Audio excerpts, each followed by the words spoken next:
Buenas tardes, estimados alumnos. Yo soy el doctor Mario Wilkens y voy a hacer la clase de hoy que se refiere al contenido de cemento enfermo. El cemento enfermo es aquel cemento radicular que está formando parte de la pared dura del saco. Es el cemento que luego de haber migrado el epitelio de unión en sentido apical durante el proceso de una enfermedad periodontal ha quedado expuesto a el saco periodontal y está formando entonces, junto con la pared blanda del saco que es la encía, el espacio del saco periodontal donde vamos a encontrar, ¿no es cierto?, un gran número de distintas especies bacterianas y estas especies bacterianas que se impregnan y que invaden el cemento enfermo y que logra, o el cemento radicular y que generan entonces de esa manera un cemento que llamamos cemento enfermo. Bueno, por cerca de 5.000 años, desde la época de los sumerios, se le otorgó en primer lugar al cálculo dentario ser el principal factor de la etiología de la enfermedad periodontal. Pero luego, en el año 1960, se le otorga esta principal característica no al cálculo dentario o al sarro, sino que a la placa bacteriana. Y el cálculo pasa a ser un mero remanente fósil sin mayor significancia en la etiopatogenia de la enfermedad periodontal. ¿Y esto por qué? Porque se ha podido evidenciar que el cálculo no es más que placa bacteriana calcificada. Y por lo tanto, si está calcificada esta placa bacteriana, las bacterias están muertas. Y ¿por qué el cálculo podría de alguna manera perpetuar una enfermedad periodontal? Porque siempre el cálculo en su superficie más externa presenta una capa de placa bacteriana o de film o de biofilm vital. Si ustedes pudieran ver una piedrecita de cálculo dentario o de sarro al microscopio, verían que tiene una apariencia muy similar a lo que es una piedra pómez. La piedra pómez es una piedra volcánica que seguramente ustedes conocen y que es muy rugosa y porosa. Y en esos poros que presenta este sarro dental, es donde se van incorporando nuevamente células o bacterias que van generando entonces así un crecimiento de la partícula o de la piedrecita de sarro que va creciendo al mismo tiempo que esta placa nueva que se va incorporando se va calcificando.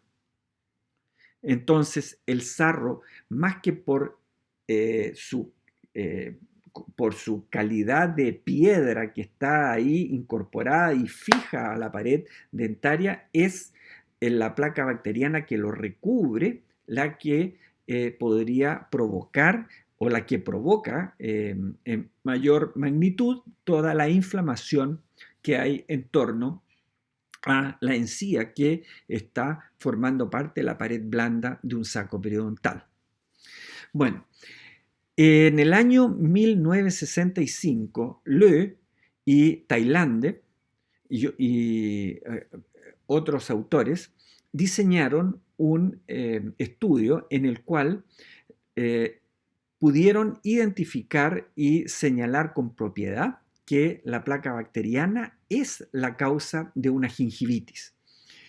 Esto se hizo en estudiantes de odontología, a los cuales primeramente se les hizo un tratamiento de higienización y una vez que tenían sus encías sanas, se les dijo ya, dejen de cepillarse los dientes por 21 días. Y en la medida que se iba acumulando la placa bacteriana o el biofilm, ¿no es cierto?, iba generándose una inflamación en torno a la encía de estos dientes que estaban cubiertos por este biofilm y iban cambiando entonces su aspecto clínico, poniéndose más roja, aumentando el volumen habiendo sangramiento, especialmente durante el examen o durante el no durante el cepillado porque se había suprimido el cepillado. Y de esa manera fue posible entonces determinar que la placa bacteriana es la causa de la inflamación gingival, o sea, de una gingivitis. También hay estudios de la permeabilidad del cálculo de humanos y en ratas, donde se puede observar, ¿no es cierto?, la gran porosidad que presentan estas piedrecitas de cálculo dentario con la presencia de placa bacteriana viva o de un biofilm vivo en su superficie y en los múltiples poros que ya les mencionaba yo hace un ratito. Y esto, entonces, el cálculo puede actuar como reservorio de sustancias irritantes provenientes de placa bacteriana con capacidad de provocar lisis tisular. Más que el cálculo, entonces, como ya les señalaba, es un reservorio de placa bacteriana que va a generar finalmente una lisis celular producto de una reacción inflamatoria, que es lo que se produce. Bueno, ¿qué cambios principalmente va a sufrir el cemento durante todo el proceso de una enfermedad periodontal y su exposición a este saco periodontal? En primer lugar, la citotoxicidad. La citotoxicidad es un mecanismo o es una propiedad que adquiere este cemento al quedar expuesto a las endotoxinas propias de la membrana de las bacterias gram negativas. Loe, el año 71, observó que los síntomas de la gingivitis comenzaban inmediatamente después de que una flora que era principalmente gram positiva, que son las bacterias que primero colonizan la superficie del diente, en la zona, bueno, de todo el diente, pero también en la zona vecina a la encía. Esta flora y del surco también, ¿no es cierto? Esta flora se transforma en la medida que se va acumulando esta placa bacteriana en una flora más compleja y que se transforma finalmente en una flora gram negativa principalmente. Y la endotoxina, como ya les decía, es parte de la membrana de estos gram negativos y es un poderoso agente inflamatorio.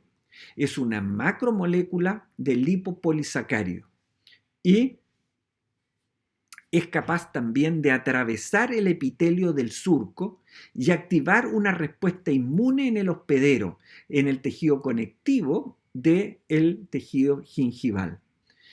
Por lo general, las bacterias no ingresan o no invaden el tejido conectivo.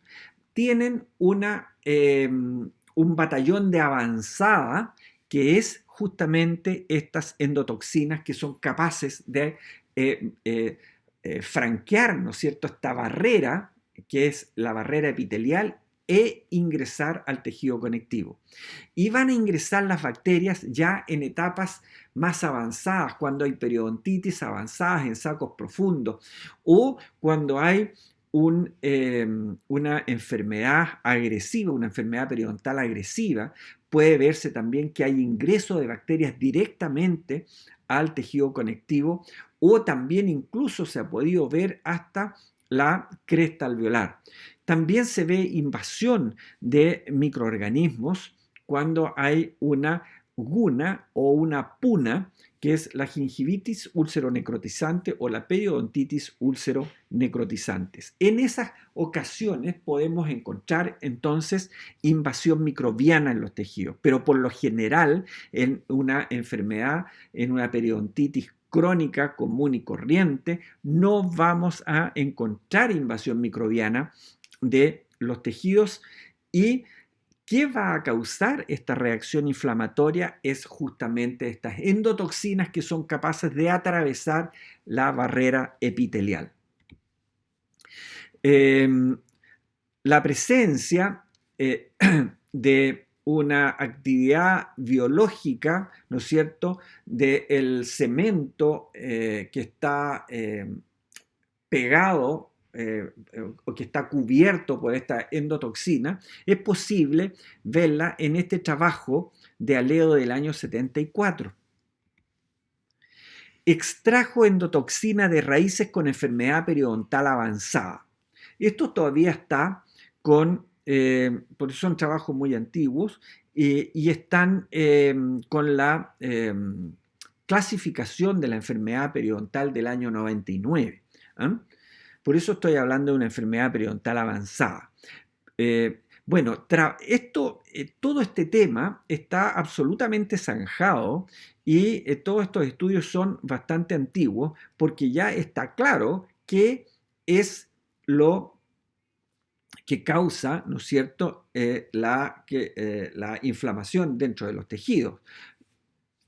El mecanismo inmunológico es lo que todavía se sigue investigando propiamente tal, pero está claro que son las bacterias del biofilm o de la placa bacteriana, que es lo mismo, ¿no es cierto?, que es un término más antiguo, son la causa de esta reacción inflamatoria que sufre el hospedero. Bueno, este señor Aleo extrajo endotoxina de raíces con enfermedad periodontal avanzada. ¿Y cómo hizo eso? Bueno, son dientes que tenían indicación de extracción por una gran pérdida de inserción, entonces se extrajeron por causa de esta enfermedad y se raspó la superficie de la raíz o de este cemento que había estado por años expuesto al saco periodontal y se introdujo este raspado a un cultivo de fibroblastos de ratas. Y se pudo observar que hubo una depresión en el crecimiento celular y que a mayor concentración de la endotoxina había un mayor número de células también no viables en este cultivo. Y esto se comparó con controles que resultaron negativos a un test de lisado de limulus. El limulus es un crustáceo que se hace un lisado con él y se expone a esta endotoxina y si está presente va a dar una respuesta positiva, cambiando un color. Y si no está positiva, y si no está la presencia de la endotoxina, no hay ninguna respuesta en este lisado de limulus. Bueno, y también al tomar estos controles que son raspados de raíces que que fueron extraídas por ejemplo, una indicación ortodóntica o de terceros molares que fueron extraídos porque estaban retenidos, o sea, piezas dentarias que jamás tuvieron contacto con una enfermedad periodontal donde el cemento estaba absolutamente sano, entonces se raspó también cemento de estas piezas dentarias y se introdujo dentro del cultivo de fibroblastos y se vio que no había respuesta ninguna. Me refiero, no había alteración en el crecimiento celular y las células seguían tan vitales como siempre, digamos. Entonces se pudo hacer la diferencia entre el cemento de dientes controles que no generaron ningún problema en el cultivo y cemento proveniente de dientes enfermos que sí provocaron toda esta depresión en el crecimiento celular y la lisis de las células fibroblásticas. Podemos ver también otro trabajo de un profesor chileno, un doctor chileno, un periodoncista muy famoso a nivel nacional, que es Néstor López, que junto con Raúl de la Sota fueron durante muchos años los dos grandes profesores que dictaron la especialidad de periodoncia en la Universidad de Chile. Ambos deben estar ya dentro de los 80 años y siguen muy vigentes. ¿Ya? Néstor López, el año 80, hizo un trabajo que se llamó Efectos inflamatorios del cemento involucrado en la enfermedad periodontal, estudiado en implantes autógenos de raíces en humanos. Bueno, este trabajo hoy día tal vez no podría haber sido publicado porque seguramente los comités de ética para publicar trabajos no lo habrían aceptado. ¿Qué hizo este doctor López? Eh, bueno, antes de decirle que lo que hizo, los objetivos del estudio era determinar en vivo, o sea, en los seres humanos a los cuales se les extrajo dientes con enfermedad periodontal, determinar en vivos los efectos inflamatorios de cemento expuesto al saco periodontal. Determinar si los efectos inflamatorios son provocados por endotoxina bacteriana atrapada en la superficie del cemento y determinar si es posible eliminar los efectos inflamatorios del cemento enfermo con el pulido radicular. Esto con el fin de poder validar la terapia que hacemos hasta el día de hoy de pulidos radiculares de los sacos periodontales, de las piezas que están enfermas con una enfermedad periodontal, y nosotros entonces hacemos el pulido radicular de esas piezas. ¿Ah? Entonces, este señor tomó 75 fragmentos que implantó en la porción del vestíbulo de los mismos pacientes a los cuales se les sacaba los dientes. Eran todos dientes con enfermedad periodontal avanzada, con una indicación de exodoncia por las malas condiciones en que estaban y la gran pérdida de inserción que habían alcanzado, y se hicieron fragmentitos de estas raíces de 2 por 4 milímetros, y estos fragmentos fueron instalados mediante una pequeña incisión en el fondo del vestíbulo. Se introdujo estos fragmentos en el paciente, luego se hizo una sutura y se esperó 7 y 14 días para hacer una biopsia de esto y poder observar la reacción inflamatoria que estos fragmentos implantados producían en los mismos pacientes a los cuales se les había extraído los dientes. Pero previamente a hacer la instalación de estos pequeños fragmentos, los dientes fueron sometidos a un destartraje. Y aquellos dientes que solamente fueron sometidos a un destartraje provocaron una severa inflamación aguda con una respuesta inflamatoria que duró hasta 14 días. Hubo otros fragmentos que se les hizo un destartraje y luego estos fragmentos fueron metidos a un autoclave, y estos luego fueron implantados y generaron una reacción inflamatoria aguda, severa a moderada, ¿ya? Y esto duró solamente 7 días. O sea, el autoclave logró de alguna manera eliminar un gran componente inflamatorio con respecto a aquellos fragmentos que solamente se les hizo un destartraje, pero siguen provocando todavía una severa reacción inflamatoria que dura 7 días. Y fragmentos a los cuales se les hizo un pulido radicular y que posteriormente fueron autoclavados y luego colocados en el vestíbulo del paciente, generaron solamente una reacción aguda moderada que también duró 7 días. Por lo tanto, podemos ver que el pulido radicular de estos dientes con cemento expuesto al saco periodontal durante mucho tiempo, ¿no es cierto?, es beneficioso desde el punto de vista de la reacción inflamatoria que son capaces de provocar en el tejido, en este caso la pared blanda que está formando parte del saco y que está enfrentada a esta raíz que tiene este cemento enfermo.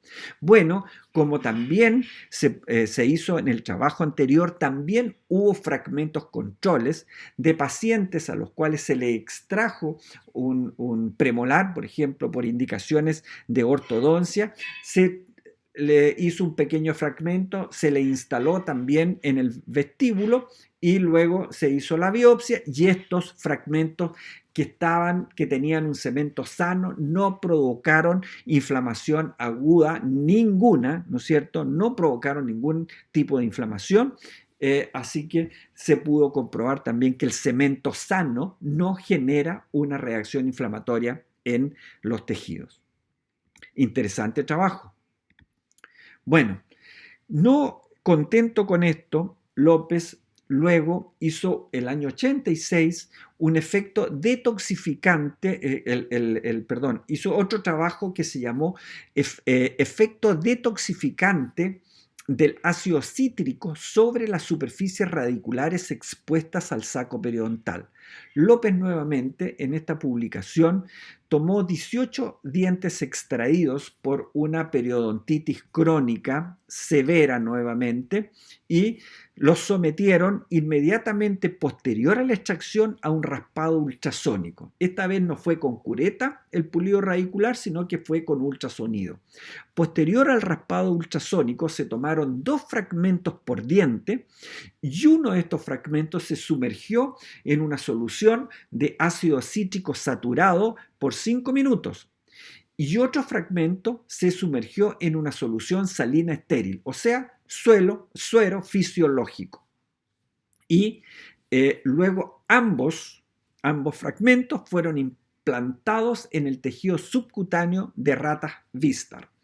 ¿Y qué se pudo observar de esto?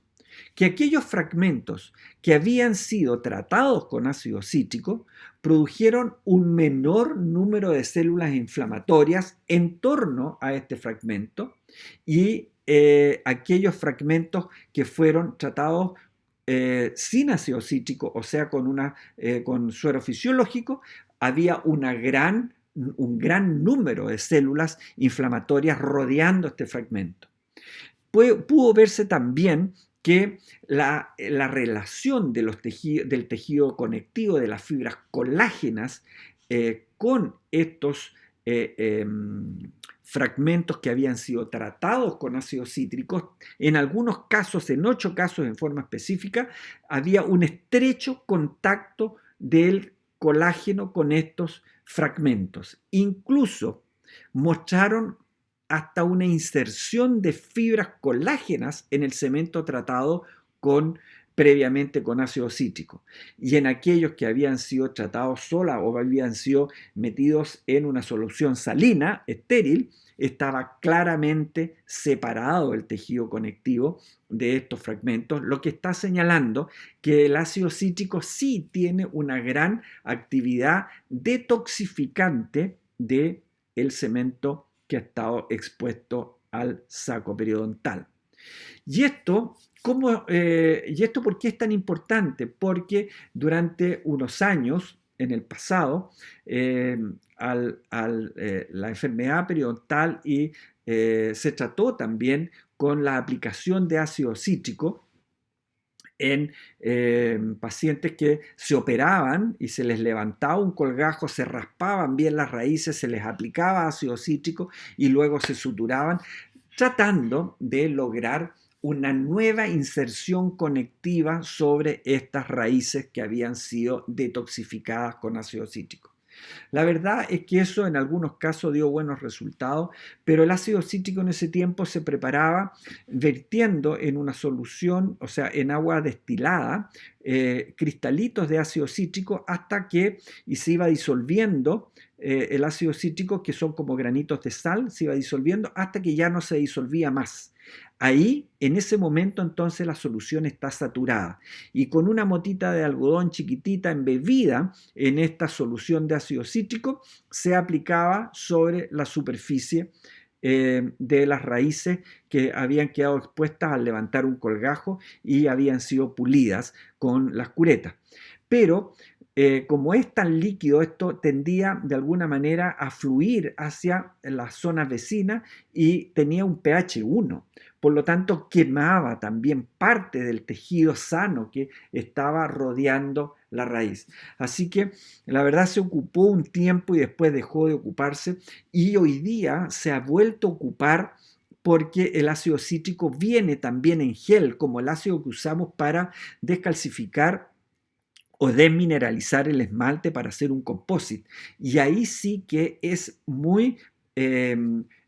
se puede controlar muy bien el ácido cítrico en la superficie que queremos detoxificar. Se usa también para detoxificar la superficie de implantes que han estado expuestos también a una periimplantitis, que también tienen una gran contaminación microbiana en toda la preparación de superficie, en todo el metal que ha sido, que se prepara, que ha sido sometido a un arenado, entonces como tratamiento de superficie de los implantes para que logren una osseointegración más rápida. Si bien es cierto se logra, pero deja una superficie muy rugosa que permite que sea invadido fácilmente también por microorganismos. Entonces estas superficies también son detoxificadas, descontaminadas con ácido cítrico.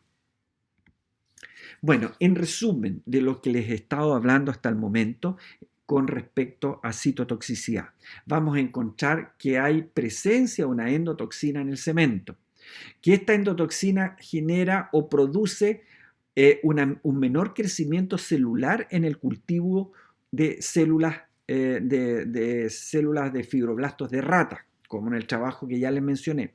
Hay cambios morfológicos irreversibles en las células y muerte celular dependiendo de la concentración de la endotoxina que agreguemos al cultivo.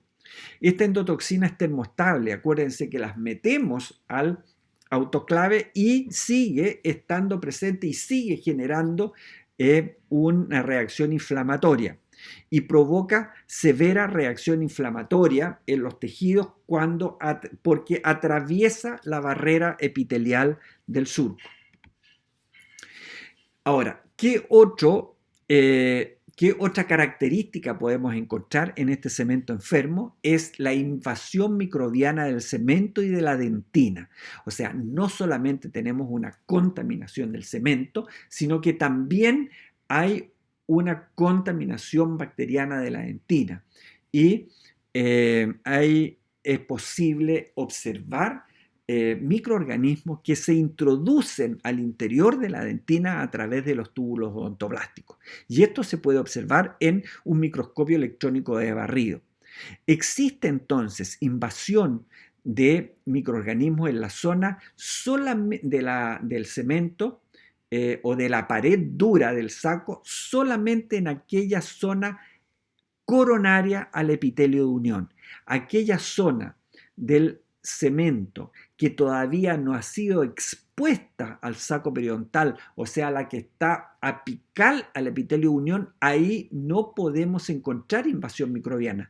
No hay, aun cuando hay cambios en la estructura de ese cemento, como ya lo vamos a ver más adelante, no hay presencia de microorganismos en aquella porción del cemento. Solamente va a haber invasión microbiana en aquella zona del cemento que está inmediatamente coronario al epitelio de unión. Y en esta zona coronaria al epitelio de unión podemos encontrar además dos zonas. Una zona que está inmediatamente pegadita al epitelio de unión, que presenta depresiones y proyecciones del cemento, y estas proyecciones y depresiones corresponden a las depresiones que dejaron las fibras de Charpey del ligamento periodontal que se insertan perpendicularmente en el cemento, que al ser destruidas estas fibras de Charpey quedan las oquedades, quedan los espacios, los huecos donde estas fibras estaban insertas al interior del cemento. Y en aquellas zonas donde no había inserción de fibras colágenas, de fibras de Charpey, entonces quedan como montículos y depresiones, montículos como cerros y valles en toda esta porción que está inmediatamente pegada al epitelio de unión, pero coronario al epitelio de unión. Y tenemos una zona hipermineralizada del cemento, que es una zona que está más alejada del epitelio de unión y que lleva ya más tiempo expuesta al saco periodontal, que no es una zona que recientemente se incorporó al saco, sino que ya lleva más tiempo expuesta al saco periodontal, y se ve una zona hipermineralizada y se ve una zona lisa. Ya no se ve con esas depresiones y proyecciones que se ve en la zona que está más cercana al epitelio de unión. Aquí podemos ver esta zona donde se ven proyecciones y depresiones al interior del cemento. Una zona contigua al epitelio unión se observa con remanentes de fibras de Charpey. O sea, todavía hay algunos remanentes que están insertos ahí en remanentes de fibras que están insertas en este cemento que acaba de ser expuesto al saco. Hay también una densa capa de placa bacteriana cubriendo la región. Bacterias llenan los espacios entre las fibras, entre los restos de fibras y las zonas donde se insertaban estas fibras en el cemento. Y podemos ver entonces fotos como estas, con una compleja placa subgingival de cocos, bacilos cortos y largos, filamentos, fusiformes y espiroquetas. Espiroquetas en mayor número, especialmente aquellos sacos más profundos. Mientras más profundos los sacos, mayor cantidad de espiroquetas hay. Y las espiroquetas tienen también una condición de que son muy móviles.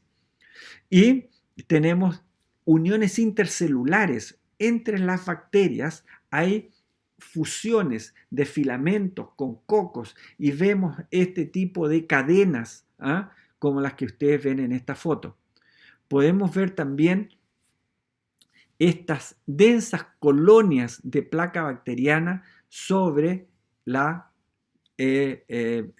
zona del cemento. Aquí vemos algunos restos de fibras de Charpey, cemento, y aquí tenemos el hueso,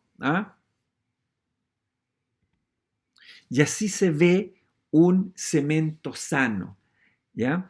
Un cemento que todavía no ha sido invadido por las bacterias, o sea, un cemento que está apical a la zona del epitelio de unión, donde en el desgarro de una extracción se pueden ver la entrada incluso a los conductos odontoblásticos, pero libres de bacterias. Ya, la zona hipermineralizada que se observa puede, ahí en esa zona no van a haber ya remanentes fibrosos de fibras de Charpey. El cemento se ve uniformemente mineralizado. Hay invasión bacteriana del cemento. Hay múltiples áreas de reabsorción radicular lacunar. Si bien es cierto, esta zona está más lisa, pero podemos observar mordiscos en la superficie de este cemento que se llaman áreas de reabsorción radicular lacunar. Hay también algunas zonas de confluencia de estas reabsorciones lacunares o estos defectos lacunares. Estos defectos lacunares están densamente colonizados por bacterias. La profundidad que pueden penetrar las bacterias puede llegar hasta la dentina y se observa que ingresan por los túbulos odontoblásticos, pudiendo llegar en su gran mayoría hasta el tercio más externo de los túbulos dentinarios, o sea, me refiero al tercio más cercano al cemento y más alejado de la pulpa, aun cuando también se ha visto que hay ingreso de bacterias hasta la zona de predentina. No se observan bacterias en la dentina intertubular. Tenemos que la dentina es un tejido que está lleno de canalículos odontoblásticos, pero entre los túbulos odontoblásticos hay macizos de dentina y en estos macizos de dentina no se puede observar invasión microbiana. No existe relación entre la presencia de invasión de los túbulos dentinarios y la ausencia de cemento remanente. Y esto lo explico explícitamente. ¿Por qué? Porque uno podría pensar que a una pieza que hizo una enfermedad periodontal y que le raspamos su cemento por medio de un pulido radicular y que el paciente no se cuidó bien y se puede eh, nuevamente enfermar con una periodontitis, al estar desprovistas estas superficies radiculares de cemento, las bacterias podrían entrar más libremente hacia el interior de los túbulos odontoblásticos. Pero esto no es así. O sea, la penetración de las bacterias al interior de los túbulos odontoblásticos no depende mucho de la presencia o de la ausencia de cemento, sino que de al parecer, de la capacidad del sistema inmune a nivel pulpar, ¿no es cierto?, que está generando que la pulpa se defienda de la invasión microbiana y que mantenga de cierta manera a raya los microorganismos que están ingresando por el interior de los conductos odontoblásticos. ¿Ya? Entonces, hay también una defensa por parte de la pulpa dentaria al ingreso de estos bacterios a través de los túbulos odontoblásticos. Bueno, aquí vamos a mostrar ahora algunas de estas reabsorciones radiculares lacunares, algunas que son un pequeño mordisquito invadido ahí por bacterias y otras donde se ven mordiscos un poco más grandes como este de acá y este otro de aquí, donde se ve que hay una población microbiana densamente poblada, ¿no es cierto?, de estos defectos radiculares lacunares. Y este de aquí nuevamente con un mayor aumento, podemos ver, aquí está el cemento y cómo está poblado eso por una colonización muy extensa de microorganismos. Tenemos también la posibilidad de ver defectos radiculares lacunares donde en el fondo se puede observar la dentina con el ingreso a los túbulos odontoblásticos, como se ve aquí. Fíjense el ingreso de bacterias al interior de cada uno de estos tubulitos y con mayor aumento acá, donde las bacterias están ingresando al túbulo odontoblástico, como se ve en esa foto. Bueno, la invasión ha sido corroborada con cultivo de pulpa dentaria, ¿ya?, de estos dientes y con el cultivo también de dentina radicular. Y se ha podido ver entonces que esta invasión es efectiva. Existe un desplazamiento al interior de los tejidos, destrucción de tejidos como fibras, a los tejidos dentinarios me refiero, hay destrucción de fibras de Charpey, del cemento radicular y de los procesos odontoblásticos que están al interior de estos túbulos odontoblásticos. Y eso es posible verlo también en un microscopio electrónico de barrido. Ahí se ve un corte de dentina con todos los túbulos odontoblásticos, ¿no es cierto? Y se ve que en el interior hay pequeños elementos que corresponden a las bacterias, como se ve acá, con mayor aumento, lleno de bacterias, y como se ve aquí también con mayor aumento todavía, cómo van ingresando las bacterias al interior de los túbulos odontoblásticos. Bueno, el colágeno, que forma parte no solamente del tejido conectivo, que forma la pared blanda del saco, sino que forma parte del ligamento periodontal. El colágeno forma parte del cemento, porque la estructura del cemento tiene un contenido colágeno de fibras paralelas al diente y tiene un contenido de fibras colágenas perpendiculares a el eje mayor del diente, que justamente son las fibras de Charpey. Y las fibras paralelas al eje mayor del diente es la estructura propia de el cemento, que ha sido densamente calcificado por medio de cristales de hidroxiapatita. Y este colágeno, tanto de la estructura del cemento como también de la dentina, porque la dentina también tiene una estructura de fibras colágenas, al igual que el esmalte, que también es una estructura de colágeno densamente calcificada por medio de cristales de hidroxiapatita.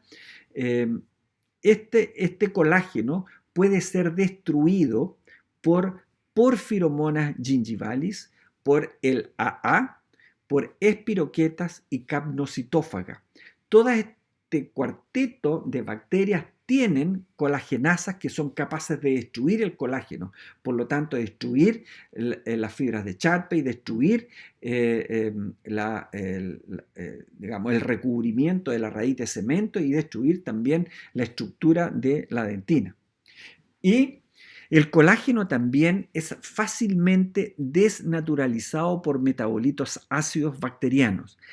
Cada vez que hay una inflamación provocada por una infección, hay un medio ambiente ácido, y este medio ambiente ácido provocado por estos metabolitos ácidos y también por la reacción inflamatoria que esto genera, produce una desnaturalización del colágeno.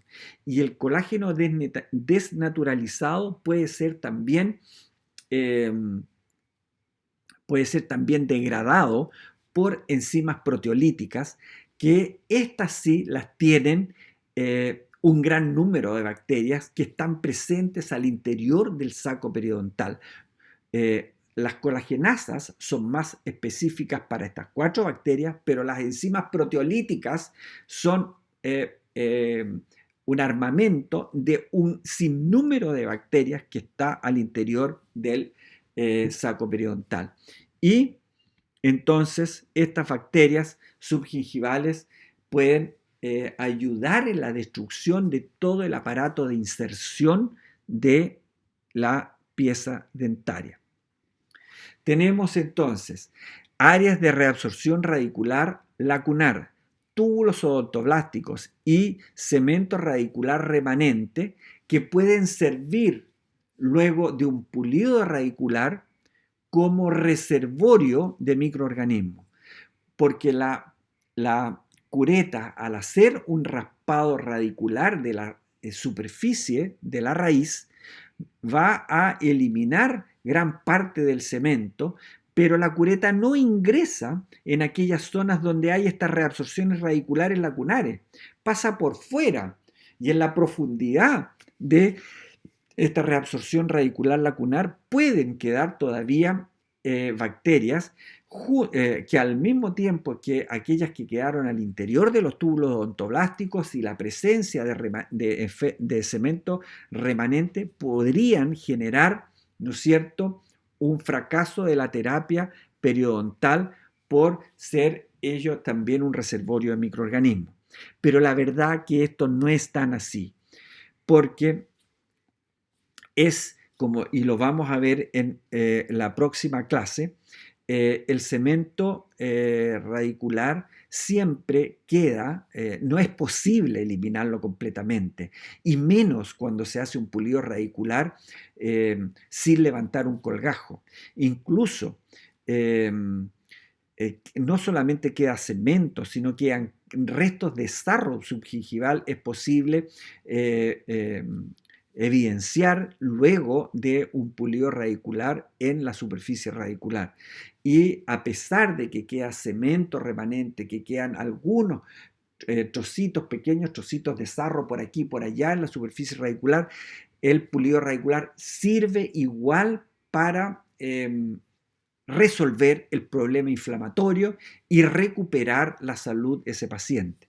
Y esas pequeñas concentraciones, tanto de bacterias como de sarro que pudieran quedar ahí todavía atascados, son neutralizados por el sistema inmunológico de cada individuo. Unos con mayor eficacia, otros con menor eficacia, pero en gran medida el sistema inmunológico también hace una gran parte en el tratamiento de la enfermedad periodontal.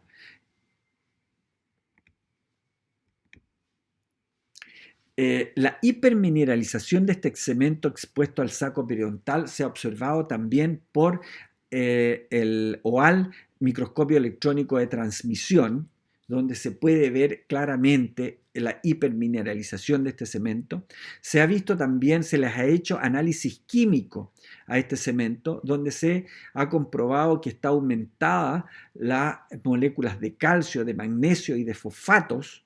Se les han hecho también microradiografías donde hay un aumento de 10 a 50 micrones de este cemento, y en estudios de difracción electrónica donde los cristales han cambiado su forma, los cristales de hidroxiapatita me refiero, que forman parte natural del cemento, han cambiado su forma, están más grandes, pero siguen siendo cristales de hidroxiapatita. Estos cristales de hidroxiapatita, calcificando la fibras colágenas, forman verdaderos tabloncitos, muy ordenados, muy homogéneos entre ellos.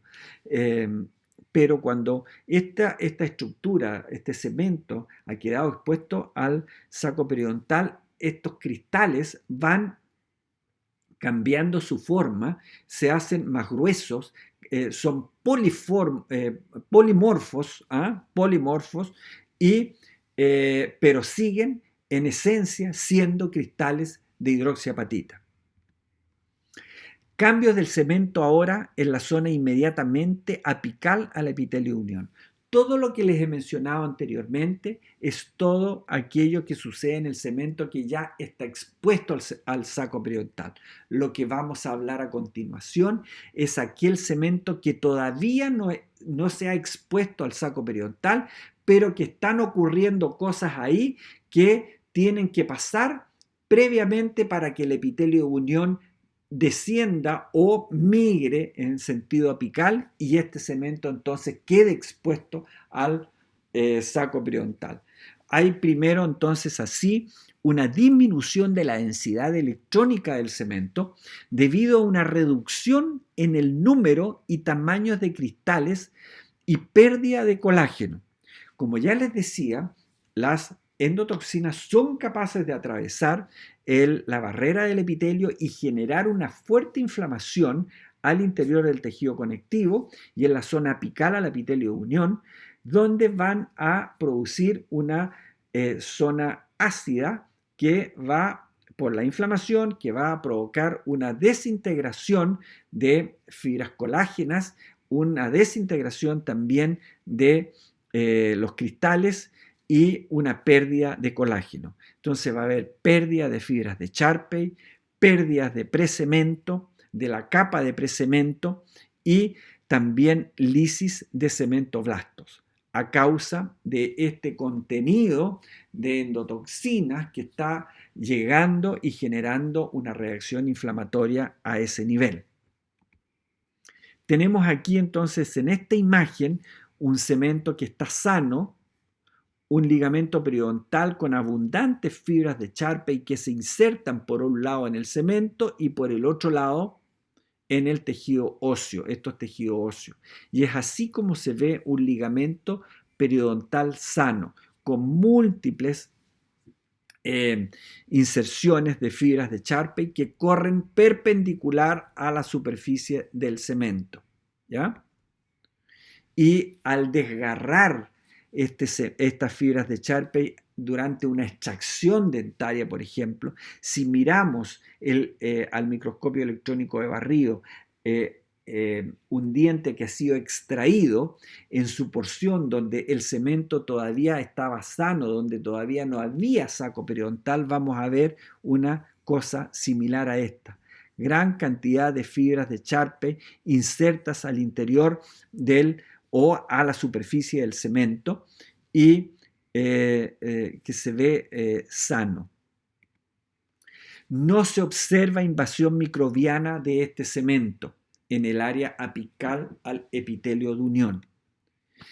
Y ahora les voy a mostrar un par de trabajos para terminar esta clase, que es un trabajo bien controversial, que de alguna manera señala la presencia también de la endotoxina en el cemento enfermo, pero que también nos demuestra que estas endotoxinas no son capaces de penetrar profundamente el cemento, sino que se encuentran más bien en la parte más superficial del cemento.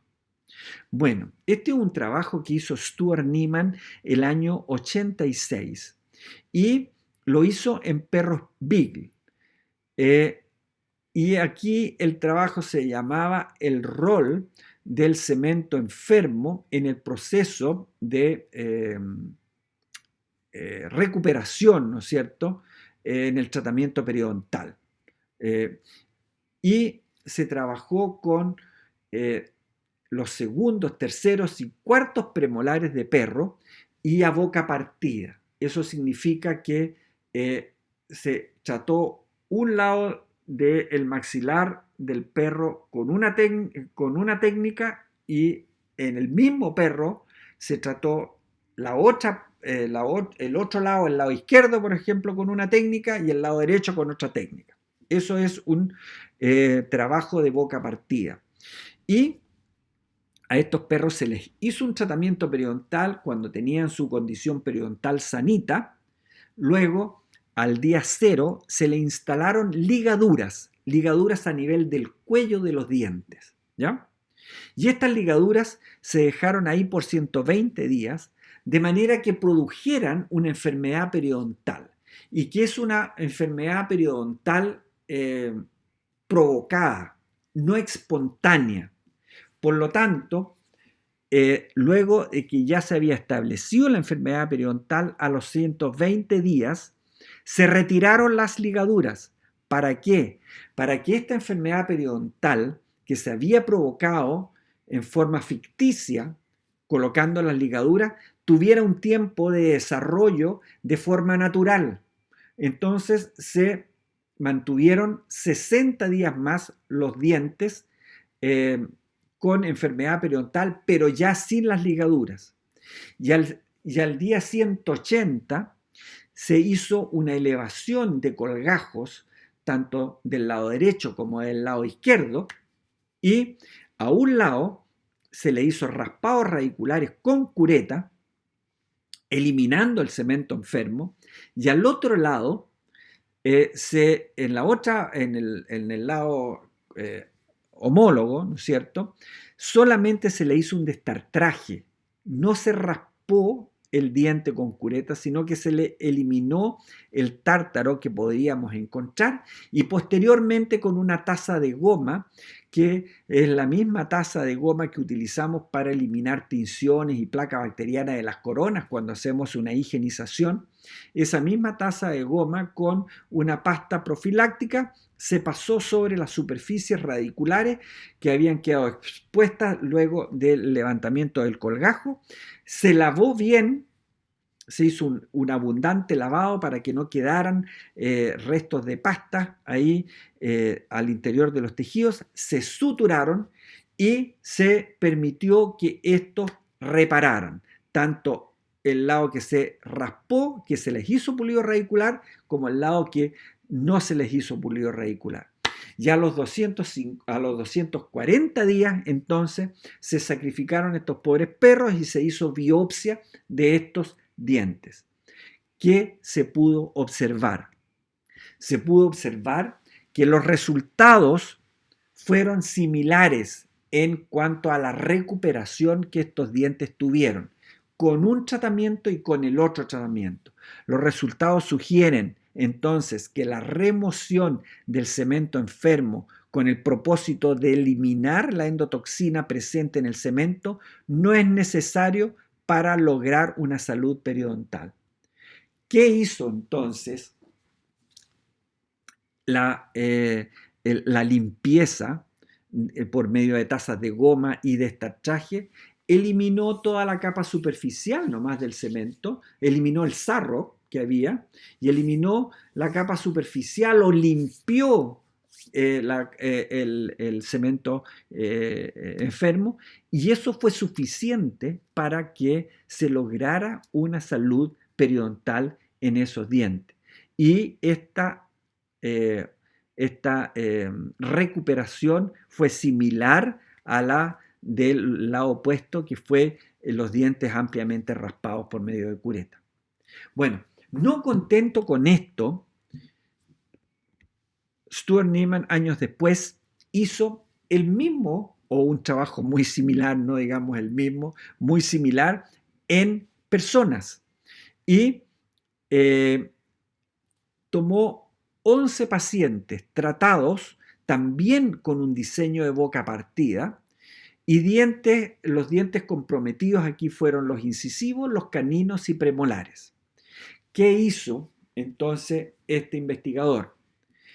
En el día cero, estos 11 pacientes se les enseñó una adecuada técnica de cepillado, y el mismo día, y por supuesto también se les motivó para que ellos después mantuvieran una adecuada higiene, y ese mismo día que se les enseñó entonces la técnica de cepillado, ese mismo día fueron operados y se levantó colgajos, y a un lado se rasparon bien los dientes con cureta, y al lado contrario se hizo un destartraje y se pasó nuevamente una taza de goma con pasta pulidora, removiendo y limpiando la superficie del cemento enfermo.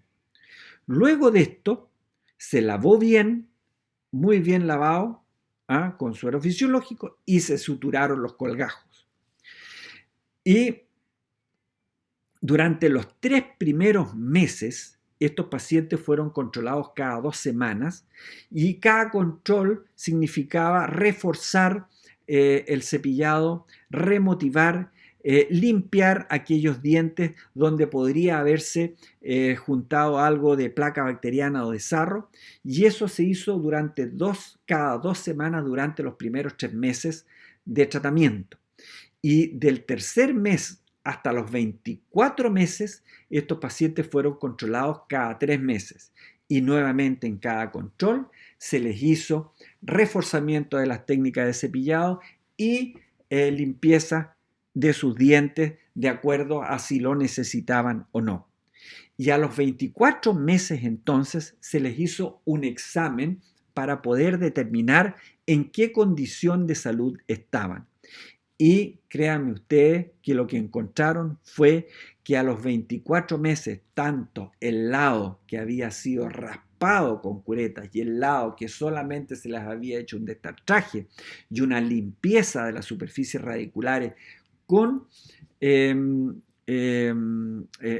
tazas de goma, se manifestaron con las mismas características de salud en cuanto a los parámetros normales que tenemos los periodoncistas para poder verificar salud o enfermedad, que son profundidad del saco o surco, características clínicas de inflamación, sangramiento al sondaje, recesión que se pudo haber provocado o que pudo haber resultado posterior al tratamiento, ganancia e inserción clínica. Son todos los parámetros que ustedes ven en sus pacientes a diario para poder determinar, ¿no es cierto?, la presencia o la ausencia de enfermedad periodontal. Bueno, esos mismos parámetros se consideraron en estos pacientes en ambos lados y mostraron resultados similares. Resultado entonces de esto, se logró el mismo grado de recuperación de la salud periodontal luego de ambos tipos de tratamiento, considerando, como ya les decía, los parámetros clínicos habituales para hacer diagnóstico.